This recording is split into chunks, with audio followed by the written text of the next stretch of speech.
Hello everyone and welcome to another Beyond the Board Game review. Are you feeling bored with Lords of Waterdeep? No. Can't just get it to the table anymore? I get it out all the time. Need to freshen things up? Lords of Waterdeep is fine. Say no more, for today we shall be examining the expansion to the well-received worker placement game, Wearing a Dungeons & Dragons Mask. That expansion, my friends, is Scoundrels of Skullport, the first double expansion to Lords of Waterdeep. That's right, folks, because this box adds, count 'em, 2 modules to the base game. It also adds a new color. Is gray even a color? And allows for 6 lords to play together in Waterdeep. Now, if you don't own Lords of Waterdeep, that's okay. Not really, you should probably get it. Or, if you don't have the slightest idea of what I'm talking about, check out my review of Lords of Waterdeep first. Then, when you are well educated on the base game, you may return and watch this review, for I will not be discussing basic rules, just the expansion and what it adds. So, let's see what we got. The rulebook's layout follows the same format as the base game. It explains the new components, how to play with a 6-player, optional rules for a longer game, as well as setup and detailed explanations of how each of the modules work. And there's pictures. I mean, it's clear as day, really. There are, again, appendixes explaining the new buildings, as well as some clarifications, and some flavor on the new faction, the Grey Hands. I like the picture. There is, again, a nice rules reference in the back which briefly but clearly touches on each point. Cool. Now, on to the modules. First, let's talk about Undermountain. The rules say it's located under Waterdeep, not under a mountain, unless Waterdeep is a mountain, which maybe it is. Get on with it. Okay, anyway. First, you will place the Undermountain board near the Waterdeep board. It looks real neat and adds 3 new places to send your agents. First is the Hall of Mirrors, which provides any adventurer of your choice, or a warrior and a rogue. The entry well allows a player to gain a quest and play an intrigue card, and the Grim statue provides 2 intrigue cards. You also get a plethora of new quest cards specific to each module, denoted by a small symbol to the left. Undermountain has some really neat new quest rewards, such as 5 quests that yield a 40-point reward. But these high rollers come at a high price, some as high as 11 cubes or even 10 gold. Some Adanito rewards consist of 8 adventurer cubes of your choice, 4 intrigue cards that you can play immediately, placing all buildings in the Builder's Hall in play for no cost whatsoever. Except the massive quest requirement, of course. Did I mention 40-point rewards? Yeah, you did. Also in Waterdeep, It's Undermountain. you get some new groovy intrigue cards to mix in. Again, Undermountain cards are denoted by a small symbol to the left. There are some real neat new effects, such as allowing you to give adventurers to an opponent to score points, drawing massive amounts of intrigue cards, taking gold and the starting player chest-looking piece, and my favorite, which is Demolish. It's got a cool picture of a wizard blowing stuff up. This card allows you to discard or blow up a building and pay the gold cost to its owner, then play 1 building in the Builder's Hall into play at no cost. It's just good fun. There's also a whole stack of new buildings to add for Undermountain, as denoted by a small symbol under the action space. Noteworthy abilities include playing 3 intrigue cards, BAM! Or removing 3 cubes from your tavern and placing them in 3 action spaces on the board, which allows you 10 victory points. There is also quite a few buildings which allow you cubes of a specific color, as well as having you place said cube or cubes on different action spaces. Therefore, the next time a player places an agent there, they also yield, in addition to the normal reward, said cubes. Now that we have touched on the first module of Undermountain, let's move on to Skullport. Skullport is hands down the coolest part of this expansion.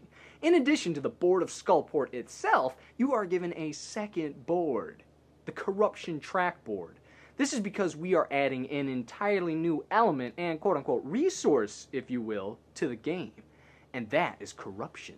Corruption is represented by little blue skulls, not cubes. High five, Wizards of the Coast. Whoever's idea that was gets a raise. A+.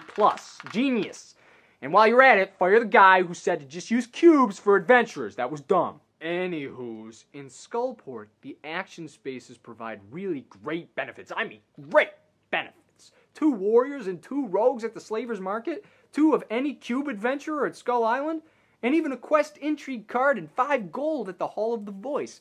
But placing your agent on one of these spaces comes at a price. You see, my friends, at the beginning of the game, the corruption track will be full of skulls.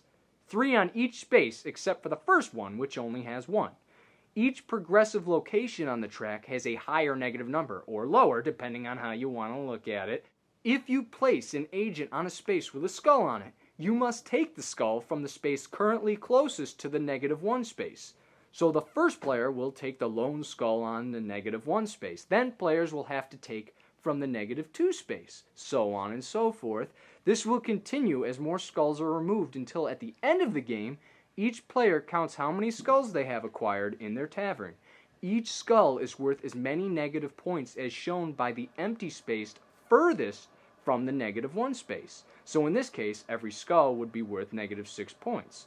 So although the rewards at Skullport are great, and I mean great, folks, you are also signing yourself up for negative points at game's end. Skullport also adds new quests to the mix, most having to do with corruption.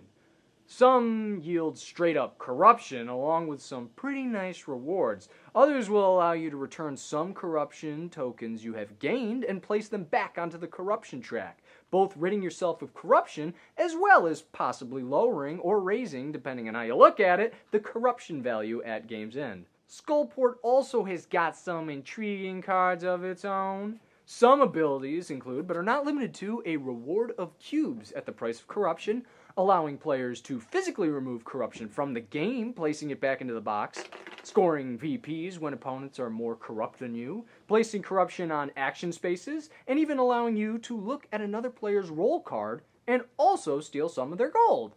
Intriguing, no? Nope.